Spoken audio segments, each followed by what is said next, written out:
Ariel Noah berulang tahun yang ke-40 pada Kamis, tanggal 16 September tahun 2021.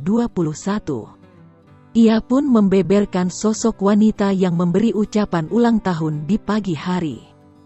Musisi Ariel Noah genap berusia 40 tahun pada hari ini, tanggal 16 September tahun 2021. Pria bernama lengkap Nasril Irham itu dibanjiri ucapan selamat dari keluarga, kerabat, hingga para fans. Lewat video yang diunggah ke Instagram, Ariel Noah menyampaikan rasa terima kasih. Terima kasih buat semua ucapannya, terima kasih doanya, ucap Ariel seperti dikutip tribunstyle.com dari Instagram.